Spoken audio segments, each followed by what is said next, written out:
राष्ट्रपती द्रौपदी मुर्मू यांनी उपराष्ट्रपती पदाची निवडणूक जिंकल्याबद्दल CP राधाकृष्णन यांचं अभिनंदन केले। तसंच त्यांच्या पुढच्या कारकिर्दीसाठी शुभेच्छा दिल्यात।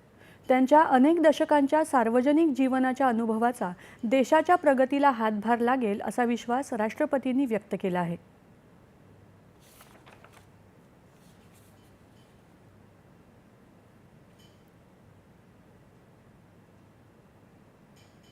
पंतप्रधान नरेंद्र मोदी यांनीही राधाकृष्णन यांचं अभिनंदन केलं। कायम समाजासाठी झटत राहणाऱ्या राधाकृष्णन यांची नवी कारकीर्दही यशस्वी होईल, ते देशाच्या संवैधानिक मूल्यांना अधिक बळकट करतील असा विश्वास पंतप्रधानांनी व्यक्त केला। मुख्यमंत्री देवेंद्र फडणवीस यांनीही राधाकृष्णन यांचं अभिनंदन केलं। उपराष्ट्रपती पदाची गरिमा वाढवण्याचं कार्य CP राधाकृष्णन करतील असा विश्वास मुख्यमंत्र्यांनी व्यक्त केला। मुंबईतले महाराष्ट्रातले नागरिक असलेले वोटर असलेले CP राधाकृष्णनजी हे देशाचे उपराष्ट्रपती झालेले आहेत। मी त्यांचं अतिशय मनापासून अभिनंदन करतो।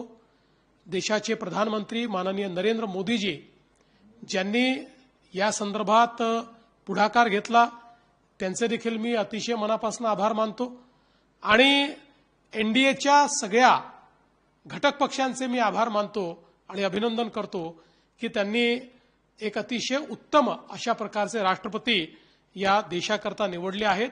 मला विश्वास आहे की श्री CP राधाकृष्णनजी यांच्या उपराष्ट्रपती पदाच्या काळामध्ये त्या पदाची गरिमा वाढवण्याचं काम ते निश्चितपणे करतील।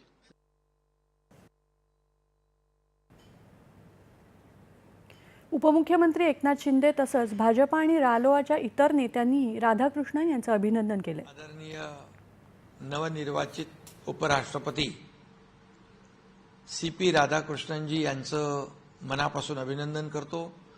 महाराष्ट्राच्या 13 कोटी जनतेच्या वतीने देखील त्यांचं मनापासून अभिनंदन करतो। त्यांना खूप खूप शुभेच्छा देतो।